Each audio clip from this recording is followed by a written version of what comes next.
USC Trojans. Yeah. Hi guys, it's Coach Jimmy And Coach Key. We just wanted to stop and check in and make sure you guys are doing all right. We just want to let you know that baseball is not canceled. It's been postponed. There's going to be no care activities until April 18th. We know that we've been practicing for like 2 months now on Bible basketball. That's been postponed as well. So in the meantime, we're going to keep you busy with some baseball tips that we want you to work on while you're stuck inside your house. All right, so for this week's baseball workout, we're simply going to be doing the exercises or stretches that we would normally do before a baseball practice or game. Simply do this every day and we're going to get our arm back in shape for when we're back in season. So you're going to put the glove out to your side and you're going to count to 10, going 10 forward, and then reverse it and go 10 back. Then you're going to do the big windmill and you're going to count to 10 going this way, and then you're going to reverse it and go back. Once you're done with that, put the arm across the body and hold it in place, count it to 10 again. All the way to 10, bum, bum, bum, bum. Put it behind your head, grab it and hold it in place for 10 there. Once you finish that, you're going to punch the lawn gnome, or you're going to grab the fish out of the river and you're going to count to 10 that way. So punch, punch, punch. Once you've done that, you're going to stir the soup. Put the glove out in front of you and stir it around. Once you hit 10, reverse it. Go all the way to 10. Once you make it there, your favorite last one is going to be the Michael Phelps and the shake it off. Count to 10 going big, big, big, and then your favorite one. So in the meantime, we're going to keep you busy with some once a week club meetings that we'll check in with you and give you online.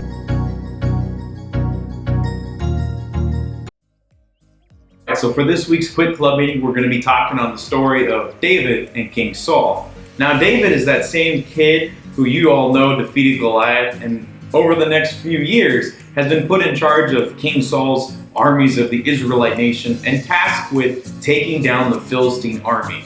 And he does. He's successful at it, he's victorious, and they have one of the greatest wins that their nation has ever seen.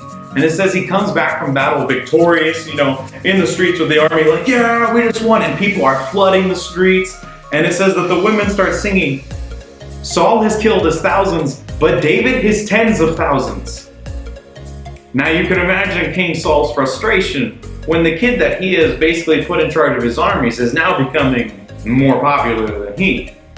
So over the course of 1 Samuel, about like 10 chapters long, it talks about that little seed of jealousy making Saul this king who's sought after David with the intent to kill.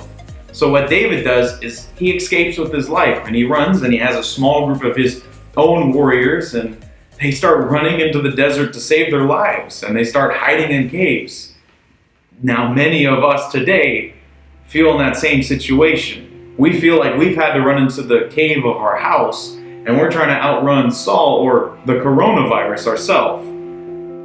However, David did not have the same luxuries as we do today. David did not have a bathroom down the hallway. He didn't have a TV behind him that could probably play any game in the Fortnite universe. He did not have Hulu or Netflix or DoorDash. He didn't have any of those luxuries. This is a guy who is with just a bunch of dudes trapped in a wet, gross cave. And it's probably cold and dark. And any of us would probably be miserable in that situation. But not David. David is grateful and thankful to God for his situation. And it even says here in Psalms 57:9, I will praise you, Lord. Among the peoples, I will sing praises to you. This dude is trapped in a cave and he's singing praises. But you know what? Amongst all the Bible stories, of whether it's being thrown into a pit of lions, or it's being thrown into a pit because your brothers are selling you to slave traders, or you're stuck in a cave running for your life. No matter what, God has always been there. God will always be there. So I challenge you over the next few months or weeks or however long this takes, just take a moment of your day and say something you're grateful for. Take a moment of your day and maybe say a small prayer. Say, thank you, God, for my house. Thank you, God, for my parents. Thank you, God, that in a few months' time, we'll probably be playing baseball again. It'll be okay. It's a wacky world we're living in, but I do have faith that God will get us through this. So let's just all take a moment and be grateful for the situation, for the homes, for the parents we all have. And we'll see you next week. Thanks. Yeah. And just for the reminder, we miss you more than you miss us. Trust me, we really do. I miss having you guys as wild as you are, which I like. Can't wait till we're back and have a lot of fun. We totally miss you guys. And who's ever in this video, whoever gets a copy of it, and you reply back to Jimmy or myself or whatever, I personally will get you a brand new baseball. Brand new one for your own keeping.